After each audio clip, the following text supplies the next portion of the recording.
बोल की लब आज़ाद है तेरे, बोल की लब आज़ाद है तेरे, बोल ज़बां अब तक तेरी है। बिस्मिल्लाहिर्रहमानिर्रहीम। सबसे पहले मैं LRSF की तरफ से आप सारे मीडिया हजरत का तहे दिल से शुक्रिया अदा करना चाहता हूं कि आप इतने शॉर्ट नोटिस पर यहां तशरीफ़ लाए हमारी बातों को लोगों तक पहुंचाने के लिए और कंसर्न अथॉरिटीज़ तक पहुंचाने के लिए। तो हमारा मुद्दा ये है सबसे पहले कि हम वैसे तो पिछले काफ़ी सालों से हम ये प्रेस कॉन्फ्रेंस देते आ रहे हैं। तो सरकार को हम यही इल्तिजा करते हुए आ रहे हैं, क्योंकि इसका सबसे मेन रीज़न ये है कि हम अहले इल्म है, इल्म की एक अहले इल्म है, तो हम नहीं चाहते हैं कि जिस तरह से लद्दाख में ऑलरेडी एक प्रोटेस्ट का माहौल ऑलरेडी बना हुआ है, हमें मालूम है कि पिछले सालों क्या हुआ था, तो उसमें एक फिर से उस प्रोटेस्ट के माहौल को फ्लेयर अप करें। तो हम सरकार से, हमारे यूटी एडमिनिस्ट्रेशन से, हमारे वीसी साहब से, सारे कंसर्न अथॉरिटीज़ से हम यही इल्तिजा करते हैं कि हम हमारी इन बातों को आप सीरियसली लें और मेहरबानी करके जो लिजिट मांगे हैं उनको आप पूरा करें। तो सबसे पहला हम सीधा मुद्दे पे आता हूं सर जी। तो सबसे पहले ये है कि domicile law should be implemented in all colleges. तो हमें मालूम है कि हमारे केडीए और एपेक्स बॉडी के मेंबरान ने इतने जिद्दोजहद करके हमारे लद्दाख के सारे लोगों ने जिद्दोजहद करके डोमिसाइल लॉ लाया था और इन पे 90% रिजर्वेशन सारे लद्दाखी लोगों के लिए दिया था। वो अभी तक कॉलेजेस में लागू नहीं किया गया है। तो हम इस बार उम्मीद करते हैं और रिक्वेस्ट करते हैं कि इस बार डोमिसाइल लॉ को लागू किया जाए। और दूसरा है state reservation policy up to 90% should be implemented in the university. तो स्टेट रिजर्वेशन पॉलिसी भी हमारे जो यूनिवर्सिटी है, लद्दाख यूनिवर्सिटी जिसमें कारगिल कैंपस, लेह कैंपस दोनों आते हैं, उन पे स्टेट रिजर्वेशन पॉलिसी भी लागू किया जाए। तो इसमें पिछले बार अभी रिसेंटली सिंडिकेट मीटिंग में वीसी साहब ने भी इस पर आपत्ति जताई थी कि उन्होंने ये कहा था कि हम इस बार ये रिजर्वेशन पॉलिसी और डोमिसाइल लॉ दोनों लाएंगे। तो साथ ही साथ हमारे बहुत सारे इश्यूज और भी रहते हैं, जैसे कि टीचिंग, जैसे कि एलाइड सब्जेक्ट है। एलाइड सब्जेक्ट में ये होता है कि आज तक 2023 के नोटिफिकेशन में आप लोगों ने एलाइड सब्जेक्ट को तो आपने जगह दी है, लेकिन अभी अचानक से पिछले साल एलाइड सब्जेक्ट को भी आप लोगों ने नहीं रखा। अगर हम देखते हैं दूसरे यूनिवर्सिटीज़ में, तो वहाँ पे जैसे कि BHU है, जैसे कि जम्मू यूनिवर्सिटी है, जैसे कि हिमाचल प्रदेश यूनिवर्सिटी है, और बहुत सारे यूनिवर्सिटीज़ में एलाइड सब्जेक्ट का स्पेसिफिक करके उन्होंने बताया है, लेकिन हमारे लद्दाख में एलाइड सब्जेक्ट्स वालों को भी इग्नोर किया जा रहा है। तो इसके बाद जो दूसरे मुद्दे हमारे दूसरे दोस्त बताएंगे, लेकिन आखिर में मैं यही कहना चाहता हूं कि जिस खेत से दहकान को मैसर न हो रोज़ी, उस खेत के हर गोशे गंदुम को जला दो। हमारा जो अभी डिग्री है वो हमें किसी काम का ही नहीं आ रहा है। तो पहले मैंने कहा था कि देखो, समग्रा में अगर ग्रेजुएशन लेवल पे अगर हम जाते हैं तो वहाँ पे बीएड मांगते हैं। 12 बेसिस पे अगर हम जाते हैं लेक्चरर के लिए तो वहाँ पे बीएड मांगते हैं। अगर हम यूनिवर्सिटी कॉलेज में जाते हैं तो हमें आने ही नहीं देता, उसको भी रिजेक्ट किया जाता है। तो हम जाए कहाँ, बोले कहाँ वाला ये सिचुएशन हमारे ऊपर है। तो आप ये नहीं समझेंगे कि हमारे पास चॉइस नहीं है, वी हैव चॉइस, लेकिन अब हम उन चॉइस की तरफ जाना नहीं चाहते हैं। आप मजबूर न करें हमें ऐसे कदम उठाने के लिए। बहुत बहुत शुक्रिया। सबसे पहले तो अस्सलाम वालेकुम जुले आप सबको। LRSF की तरफ से आज हमने ये प्रेस कॉन्फ्रेंस जो बुलाई है, उसका मकसद ये था कि आए दिन देखो रिसर्च स्कॉलर्स फोरम हमारा है, यहाँ पे मोस्टली आपको दिखेंगे डिफरेंट सब्जेक्ट के PhD स्कॉलर्स। किसी ने एंथ्रोपोलॉजी में किया हुआ, उर्दू में, कोई फ़िलासफ़ी में, कोई ज्योग्राफी में, कोई किसी और में। तो हमारा पिछले कई सालों से हम इसी मुद्दे पे बात कर रहे हैं कि भाई डोमिसाइल जो हमारा है और जो स्टेट रिजर्वेशन है, इसको यूनिवर्सिटी और कॉलेज लेवल पे मैंडेटरी बनाया जाए। जैसा कि हमने ये चीज़ बार बार बताया है कि बाहर के कॉलेजेस में, जैसे कि हमारे पेरेंट यूटी है, जम्मू कश्मीर है, वहाँ के कॉलेजों में जब भी नोटिफिकेशन आता है उधर लिखा हुआ आता है कि भाई a person has to be a domicile of Jammu and Kashmir. तो जब हमारे यहाँ की बात आती है तो पिछले साल तो ये हमें बताया जाता था कि भाई हमारे पास कोई वैलिड, हमारे पास डोमिसाइल नहीं है, रिजर्वेशन नहीं है। But thankful to our leaders जिन्होंने जद्दोजहद करके, KDA और एपेक्स ने MHA से मिल के हम MHA का भी बहुत शुक्रगुजार हैं कि एक रिजर्वेशन पॉलिसी और एक डोमिसाइल जो लद्दाख के लिए दिया है, तो वो डोमिसाइल और रिजर्वेशन पॉलिसी हम चाहते हैं कि यूनिवर्सिटी और कॉलेज लेवल पे इस साल इम्प्लीमेंट हो। जहाँ तक कॉलेज और यूनिवर्सिटी की बात है, अभी तक कॉलेज और यूनिवर्सिटी का कोई कॉन्ट्रेक्चुअल का फॉर्म इस साल का नहीं आया है, क्योंकि जून एंडिंग तक हमेशा इसका जो सेशन होता है वो जून एंडिंग होता है। अब तक हर साल फॉर्म का डेट आ जाता था, लेकिन इस साल अभी तक आया नहीं है। तो हम चाहते हैं कि अपील करते हैं VC सर से और हमारी एडमिनिस्ट्रेशन के जल्दी से जल्दी ये फॉर्म 1-2 दिन के अंदर निकाला जाए, क्योंकि हम पिछले साल से 4-5 साल से इंटरव्यू दे रहे हैं, हमें कहीं भी मौका नहीं मिल रहा है पढ़ाने के लिए, ना कॉलेजेस में ना यूनिवर्सिटीज़ में। और ये भी है कि हमारे साथ देखिए उर्दू के सर हैं जिन्होंने 7 साल पढ़ाए कॉलेजेस में और यूनिवर्सिटी में भी पढ़ाया, तो ये डोमिसाइल और रिजर्वेशन ना होने की वजह से इनको भी बाहर किया गया है पिछले कई सालों से। तो हम चाहते हैं इस साल किसी भी तरह रिजर्वेशन और डोमिसाइल को पूरी तरह मैंडेटरी बनाया जाए, ताकि यहाँ के जितने भी पढ़े लिखे स्कॉलर्स हैं उनको भी अपॉर्चुनिटी मिले। यहाँ के स्कॉलर्स की जब बात करते हैं तो we are very over qualified क्यों है? क्योंकि ना तो हम टीचर की रिक्रूटमेंट के लिए अप्लाई कर सकते हैं, क्योंकि वहाँ पे उन्होंने B.Ed को मैंडेटरी कराया है, C.Ed मैंडेटरी है। लेक्चरर का जब हम फॉर्म भरते हैं वहाँ पे बोलते हैं आपको B.Ed चाहिए। अब as a scholar, as a PhD candidate, अगर जब आप अपनी PhD परस्यू करते हो तो उस टाइम UGC का कोई नॉर्म होता है कि भाई आपको 6 साल 5 साल आप अगर कोई PhD कर रहा है तो आप साइमल्टेनियसली B.Ed या कोई दूसरी डिग्री नहीं कर सकते हो।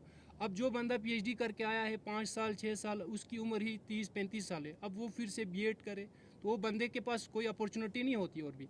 इसलिए हम चाहते हैं कि जितने भी पढ़े लिखे हैं, हम अपनी लद्दाख को सर्व करना चाहते हैं। We are here to serve our homeland.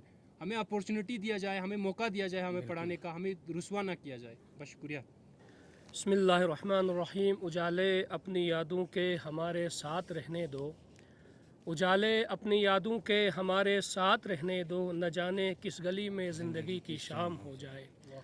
हमें ख़ुद मालूम नहीं है कि हमारी ज़िंदगी और हमारा फ्यूचर कहाँ जा रहा है। अभी आपने हमारे बाकी दोस्तों से, कलीग से आपने सुना, और इनको देखते हुए आने वाली जनरेशन, आने वाली फ्यूचर हमसे क्या तवक्को करती है या क्या रख सकती है। वो इसलिए कि आज हमारे जितने भी यहाँ पे लोग बैठे हैं, हमारे कलीग्स वेल क्वालिफाइड है, PhD है, नेट है, JRF है, और अच्छे अच्छे जर्नल्स में उनके पेपर छपे हुए हैं। और इससे पहले जैसे रिक्रूटमेंट की बात की हमारे मंसूर भाई ने, तो इससे पहले 2-3 साल पहले की मैं बात यहाँ पे करना चाहूँगा। तो VC साहब, जो पहले VC थे, एक्स VC साहब थे, उनका कहना ये था कि यहाँ के कैंडिडेट जो है हमारे पास एलिजिबल नहीं है, लिहाजा इसलिए मजबूरी में हमें बाहर वालों को लेना पड़ता है। तो लेकिन गुज़िश्ता 2 साल का मैं आपको डाटा देता हूँ सर। लास्ट ईयर हमारे सब्जेक्ट की मैं बात करूं, जहां पे लिटरेचर उर्दू की मैं बात करूं, हमारे पास तकरीबन 8 से 10 कैंडिडेट है, जिसमें से 6 फुल फ्लेश PhD थे। कितने? 6 फुल फ्लेश PhD, जिसमें से हमारे डॉक्टर अखुन विलायत साहब जो अभी यहाँ पे मौजूद है, पिछले 5 साल से उसी कॉलेज में पढ़ा रहे थे, और नेक्स्ट पिछले साल इनको वहाँ उस पर मतलब नहीं लिया गया। और दूसरी बात, डॉक्टर इलियास, वो भी कुछ 2 सालों से पढ़ा रहे थे, उनको भी वहाँ पे लिया नहीं गया, क्योंकि हम वो लोग हैं, वो स्टूडेंट्स हैं, वो स्कॉलर्स हैं। इसमें बहुत सारे ऐसे लोग भी हैं जो नेट भी है, JRF भी है, सेट भी है, उनके अच्छे जर्नल्स में रिसर्च पेपर भी पब्लिश हुए हैं, वो भी उसके हकदार हैं। चलो, यूनिवर्सिटी के लिए आपको PhD वाले चाहिए, वेल क्वालिफाइड चाहिए, लेकिन हम अब डंके की चोट पे ये बात कहने से गुरेज नहीं करते हैं, क्योंकि आज के हमारे दौर के जो PhD स्कॉलर्स हैं, बाहर वाले स्कॉलर्स वेल क्वालिफाइड है और अच्छा पढ़ाने का मादा रखते हैं, लेकिन आज हमें जो है उनके सामने एक रुसवा किया जा रहा है, एक तरह का हमारी बेइज्जती की जा रही है। क्यों? हमारे पास वो उनकी PhD और हमारी PhD में क्या फ़र्क है? लेकिन हम तो मेहनत और मशक्क़त करके हिंदुस्तान की मारूफ यूनिवर्सिटी से, अच्छी यूनिवर्सिटी से PhD करके आ रहे हैं, लेकिन जो PhD करके अभी यूनिवर्सिटीज़ में कुछ लोग पढ़ा रहे हैं, उनकी PhD का नदारत है, किस यूनिवर्सिटी से PhD करके आ रहे हैं वो भी नहीं पता है। तो वो जब कॉलेज में जाते हैं तो हमारे लोकल्स के सामने हमें रुसवा करते हैं कि भाई तुम्हें तो PhD होने के बावजूद भी लिया नहीं गया। तो इस तरीके की रुसवाई जो है हमें अब बर्दाश्त नहीं करेंगे। आज अगर हमें इस प्लेटफॉर्म पर मौका नहीं मिलता है तो आइंदा आने वाली जनरेशन हमें हमारी पीएचडी को देखकर ये सोचेगी कि भाई आपको पीएचडी करके आपकी जब दाल नहीं गली है तो हम पीएचडी करके क्या करेंगे, हमारी दाल तो कहाँ से गलेगी। अभी तो इतना कंपटीशन भी नहीं है, आने वाले कुछ सालों में जब बहुत ज़्यादा कंपटीशन बढ़ेगा तो हमारी जनरेशन के लिए एक झटका सा है, क्योंकि हमारी जनरेशन अभी रिसर्च के शौकीन है, रिसर्च कर रही है। लेकिन मैं ये कह सकता हूं कि आइंदा 2-3 साल में ये रिसर्च करने से भी हमारे बच्चे बहुत ज़्यादा पीछे हट जाएंगे, क्योंकि इसमें कोई फ्यूचर दिख नहीं रहा है। तो लिहाजा हम हमारे एडमिनिस्ट्रेशन से, ख़ास तौर से हमारे स्टेक होल्डर से ये मुअद्दबाना इल्तिमास करते हैं। अब सर पानी जो है वो सर से ऊपर चला गया है। हमने ये तो तकरीबन हमारी ये तीसरी कॉन्फ्रेंस है और आइंदा जो है आप लोगों तक जो है शिकायत आपका मौका हमें न दे, मेहरबानी करके इस साल कॉलेज में और यूनिवर्सिटी में जो है हमारा डोमिसाइल जो है वो मैंडेटरी होना चाहिए और हमारे लोकल्स को जो है पढ़ाने का मौका मिलना चाहिए। और जब एक बार आप लोकल्स को इस सिस्टम में इंटर करके देखो, आज अगर खुदा न खास्ता अगर हमें इस पर मौका नहीं मिलता है, कल को हमें ये भी खदशा है। आज कंट्रेक्चुअल में अगर आप डोमिसाइल मैंडेटरी नहीं होता है तो बजा नहीं है कि आप परमानेंट पोस्ट के लिए भी आप डोमिसाइल मैंडेटरी होगा, ये बिल्कुल कोई लिखित में नहीं है। तो कल को आने वाले लोग ये भी एक्सक्यूज़ कर सकते हैं कि भाई जब कंट्रेक्चुअल में परमानेंट कंट्रेक्चुअल के डोमिसाइल मैंडेटरी नहीं हुआ तो परमानेंट पे भी नहीं होगा। और पीछे से ये चल भी रहा है डोमिसाइल। कुछ लोग ये बिल्कुल हद्दुल इम्कान कोशिश कर रहे हैं, जो यहाँ पे लोग पढ़ा रहे हैं वो भी कोशिश कर रहे हैं, जो सिस्टम में लोग बैठे हुए वो भी कोशिश कर रहे हैं। और वीसी साहब से तो हम मुअद्दबाना इल्तिमास करते हैं कि आप अपनी ज़बान दराजी जिस तरीके से करते हैं, जिस तरीके से आपने 1 साल हो गए आपको टर्नओवर, आपने जो प्रेस कॉन्फ्रेंस के सामने जो आप वादे करते हैं उन वादों का वफा कर दीजिए, उन वादों का पाए तकमील तक पहुंचाने की कोशिश कीजिए। तो आपका बहुत बहुत शुक्रिया होगा, आपका हम बहुत ज़्यादा मशकूर व ममनू रहेंगे। और इंशाअल्लाह अगर इसके बाद अगर ये डोमिसाइल का मसला इस साल कंट्रेक्चुअल में हल नहीं होता है तो हम करगिल की पूरी आवाम को लेकर, तमाम स्टेक होल्डर्स को लेकर हम जो है हायर अथॉरिटीज़ तक, हमें LG तक भी जाना क्यों न पड़े, हमें धरना देना क्यों न पड़े, हम धरना देने के लिए तैयार हैं। देखिए, बहुत सारे हमारे जो मुतालबात थे उन सब पर बात हो गई है। एक आध कुछ और पॉइंट है जिसका हम जिक्र करना चाहेंगे कि पहले तो सबसे एलाइड सब्जेक्ट का, जैसे हमारे तौर साहब ने बात की कि एलाइड सब्जेक्ट को दीगर यूनिवर्सिटीज़ में एज अ कोर सब्जेक्ट से इक्विवेलेंट अगर मान रहे तो फिर लद्दाख यूनिवर्सिटी इसको इक्विवेलेंट मानने से क्यों इनकार कर रही है। ये हमें खुद एक तरह से हमारे अक़ल से बाहर है। इस पर आप नज़रसानी कीजिए कि जो एलाइड सब्जेक्ट हैं उनको भी बाहर न रखिए। और यकीनन ये बात हम सब जानते हैं कि पूरी लद्दाख की सारी अवाम जानते हैं कि भाई इतनी इसार, इतनी कुर्बानियाँ हमने दी हैं, तो लद्दाख में स्टेट ये रिजर्वेशन लाने के लिए, लद्दाख में डोमिसाइल लाने के और लद्दाख के बच्चों को उनकी जो जॉब में अपॉर्चुनिटी दिलाने के लिए हम सब ने कुर्बानियाँ दी हैं। तो ये सारे मुजाहरा होने के बावजूद भी यूनिवर्सिटी के जो ऑफिसर्स है, जो ओहदे पर बैठे हुए हैं, वो लोग नहीं देख पा रहे हैं। तो इस पर हमारी तवज्जो जाने की ज़रूरत है कि भाई जो चीज़ें हमने इतनी कुर्बानियाँ दी हैं तो कम से कम वो मुहैया किया जाए। और इसमें एक चीज़ और पॉइंट ये बहुत ज़रूरी है कि जो 370 के एब्रोगेशन के बाद जो सीटें जो हैं ट्रांसफ़र हुई है जम्मू कश्मीर यूटी से लद्दाख के कॉलेजेस के लिए, तो उनका जो रिक्रूट भी बहुत जल्दी से जल्दी उन रिक्रूट को आप निकाले जाएं। और साथ में इसमें भी डोमिसाइल रखना बहुत ज़रूरी है, वगरना जो पोस्टें हमारी बच्चों के लिए, क्योंकि इतने बच्चे जो लद्दाख से इतने दूर, यानी कि हम पूरे दूर उफ्ताद इलाके से हम जाते हैं, हिंदुस्तान के अलग अलग यूनिवर्सिटीज़ में जाकर PhD करके आते हैं, और यहाँ आकर फिर भी हमें यहाँ अगर अपॉर्चुनिटी नहीं मिल रही तो हम कहाँ जाएँ। जो जम्मू कश्मीर के स्टूडेंट्स को आप लोगों ने यहाँ रखा है PhDs को, इतना तो हम जानते हैं कि जहाँ उनकी जो PhDs है वहाँ हमारी PhDs है, वो दोनों एक तरह से तवाज़ुन अगर तराजू पे रखें तो हमें लगता है कि बराबर आएंगे। क्योंकि जहाँ जिन रिसर्च पेपर, जिन जर्नल्स में उनके रिसर्च पेपर छपे हुए हैं वहाँ हमारे भी छप चुके हैं। जो उनके पास किताबें पब्लिश हो रखी है वो पब्लिश हमारी PhDs वालों के पास भी है। और उसमें एक प्लस पॉइंट में ये बताऊँगा कि हमारे करगिली, हमारे लद्दाखी रिसर्च स्कॉलर जो है हमारे बच्चों के ग्राउंड से जानते हैं कि वाकिफ़ है कि क्या क्या उनमें कमियां हैं। चूँकि हम में खुद कमियां थी, उन कमियों को लेकर हम आगे गए और उन कमियों को हमने फुलफिल किया है। तो हम भी ये चाहते हैं कि हमारे कौम के बच्चों की वो कमियां ख़त्म हो जाए। तो उसमें कहीं ना कहीं आप उन पोस्टों को भी निकाले जाइए कि जो एक तरह से उसमें डोमिसाइल रख कर हमें भी मौका दीजिए कि उन बच्चों को पढ़ाने का, क्योंकि ये चीज़ें बहुत हमें लगता है कि इस तरह की बहुत सारी दुश्वारियाँ बार बार हमारी कॉन्फ्रेंस करने की ज़रूरत ही नहीं होनी चाहिए। और यहाँ पर जैसे बाहर के जो लोगों को रखा है, तो क्या हमें अलाउ किया जाता है जम्मू कश्मीर में? जम्मू कश्मीर की कोई भी यूनिवर्सिटी, कोई कॉलेज में हम फॉर्म ही नहीं भर सकते, तो वहाँ के बच्चों को आप लोग क्यों अलाउ कर रहे हैं? वैसे भी हमारे पास एक यूनिवर्सिटी है और 3-4 कॉलेज है, अगर उसमें भी PhD वालों के लिए मौका नहीं मिले तो हमारे लियाकत साहब ने बताया कि हम अपने आने वाले बच्चों को कैसे इंस्पायर करें कि आप PhD के लाइन में चाहिए, ताकि आपकी थिंकिंग, आपकी अकल की जो वसअत वो खुल जाए, आपकी अकल की गुत्थियाँ खुल जाएंगी। तो हम ये बताएंगे कैसे जब हमारे पास ही रास्ता नहीं है? क्योंकि हम खुद दर बदर फिर रहे हैं, तो हमारे पास भी एक तरह से काउंसलिंग करने के लिए हमारे पास बातें नहीं रहती है। तो बराह मेहरबानी इन चीज़ों पर, इन मुतालबात पर गौर करें और इनको फुलफ़िल करें, ताकि हम भी और दोबारा ग्राउंड पर उतरने की, रोड पर आने की हमें भी नौबत ना हो। क्योंकि हम भी नहीं चाहते कि इसमें वायलेंस क्रिएट करें, इसमें हम ग्राउंड पर आकर हम यानी कि ये एक तरह से प्रोटेस्ट करें, तो हम चाहते ही नहीं। हम बहुत ही स्मूथली, बहुत ही नरमी से हमारी बातें रख रहे हैं प्रेस कॉन्फ्रेंस के दौरान, तो आप लोग भी इस पर नज़र करके इनको अमल में लाने की कोशिश करें। बहुत शुक्रिया। गुड इवनिंग, नमस्ते। मैं एंथ्रोपोलॉजी डिपार्टमेंट से हूँ, पंजाब यूनिवर्सिटी से अभी भी परस्यू कर रही हूँ PhD।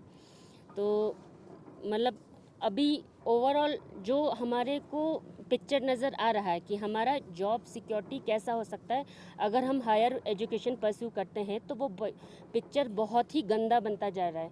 हम तो कुछ अब इतना पढ़ लिख गए हैं कि हम प्राइवेटाइज़ करके अपना पेट पाल सकते हैं, अपने एजुकेशन को ही प्राइवेटाइज़ कर सकते हैं, रिसर्च इंस्टीट्यूट खोल सकते हैं, कुछ भी कर सकते हैं, फाउंडेशन कर सकते हैं। तो वो प्राइवेटाइजेशन की तरफ ही आप हमको धकेले जा रहे हो। आप जो गवर्नमेंट का इंफ्रास्ट्रक्चर है, गवर्नमेंट का फंडिंग आपने जितना यहाँ पे डाला है, उस सब का इतना गंदा एग्जाम्पल क्यों सेट कर रहे हो आप? जो हिमाचल के हैं, जो जम्मू के हैं, जो पलायन करके आके यहाँ पे जॉब कर रहे हैं, उन लोगों को भी अपने अपने स्टेट्स में आप खोल के क्यों नहीं दे रहे हो ये डिपार्टमेंट्स? कभी टेक्निकलिटी का रीज़न दे के आप हमें मतलब बाहर कर रहे हैं, कभी कुछ कभी कुछ कभी कुछ।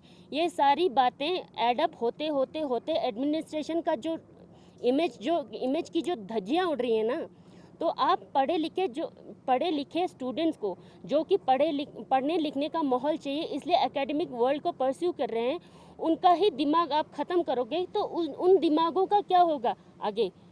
आप दिमाग को वेस्ट करने के सिचुएशन, दिमागों को कॉर्नर कर रहे हो, फिर उसके बाद दिमागों का क्या होगा आप इमेजिन नहीं कर सकते, क्योंकि हमें खुद नहीं पता कि हमारे दिमागी हालत क्या है। क्योंकि हमने जो इतना प्रिविलेज एजुकेशन परस्यू किया है, उसके बाद हमारे पास चॉइस ये है कि हम एकेडमिक वर्ल्ड में हम करें जॉब कुछ, वो हमारे पास चॉइस आप छोड़ नहीं रहे हो टेक्निकलिटी के बेसिस पे, यही कुछ आप आउट ऑफ इनसिक्योरिटी बिहेव कर रहे हो कि हाँ हम लद्दाख के बच्चों को प्रोफेसर नहीं बनने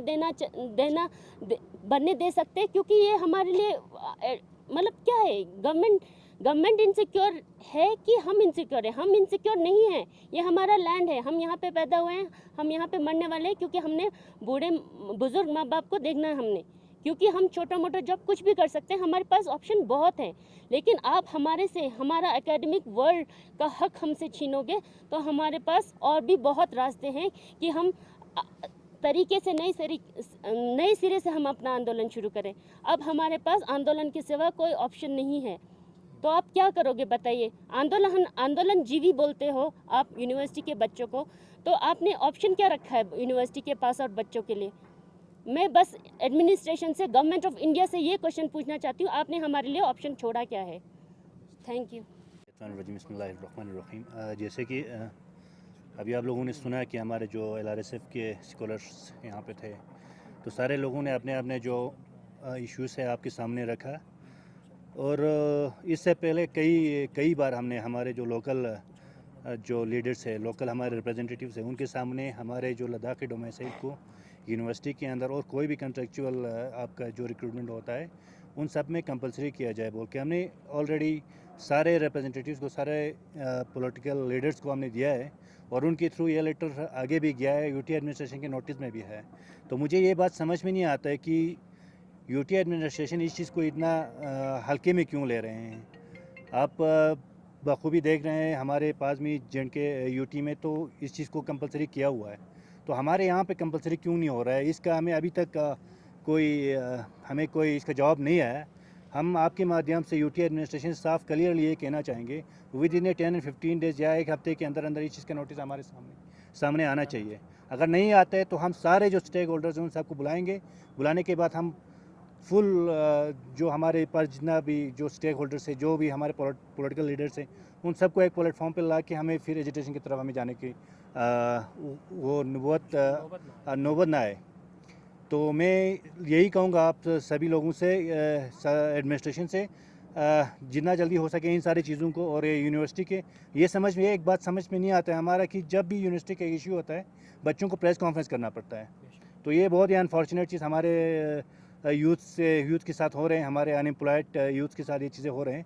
तो हम रिक्वेस्ट करते हैं कि आने वाले दिनों में ये चीज़ें बंद हो जाए और जो हमारा जो इश्यूज़ है उसको जल्दी सॉर्ट आउट करने की कोशिश करें, और जो आउटसोर्सिंग पे जो हमारे डोमेसाइल को कंपलसरी करने की बात है उसको विद इन ए वीक इस चीज़ को आप इम्प्लीमेंटेशन किया जाए, और इसका नोटिस आप हमारे जो जितने भी यूथ है, अनएम्प्लॉयड यूथ हैं, उनके लिए निकाला जाए। तो बाकी अगर एक हफ्ते या 2 हफ्ते के बाद भी इसका कोई नोटिस नहीं आता है तो हम फिर एजुटेशन की तरफ हम ज़रूर इसमें हम ये करेंगे। तो उस पर क्या रिस्पॉन्स आया यूनिवर्सिटी की तरफ से? तो उसके लिए मैं सबसे पहले वीसी साहब को बहुत बहुत शुक्रगुजार हूँ कि उन्होंने प्रॉम्प्ट इस पर एक्शन लिया और इलीगल जो एंट्री था या बैकडोर एंट्री था उनको ख़त्म किया। तो हम उम्मीद करते हैं कि आने वाले दिनों में वो फिर से यही काम करे जो उन्होंने वादा किया था अभी रिसेंटली सिंडिकेट मीटिंग में, कि डोमिसाइल लॉ को लागू किया जाएगा, स्टेट रिजर्वेशन पॉलिसी को लागू किया जाएगा। और अभी तक जो रिक्रूटमेंट के अभी नोटिफिकेशन नहीं आए हैं, हम इंतज़ार कर रहे हैं। तो हम उम्मीद करते हैं उनसे कि जिस तरह से आपने प्रॉम्प्ट एक्शन लिया तो इस तरह से यहाँ पे भी आप प्रॉम्प्ट एक्शन लेंगे और हमें नाराज़ नहीं करेंगे।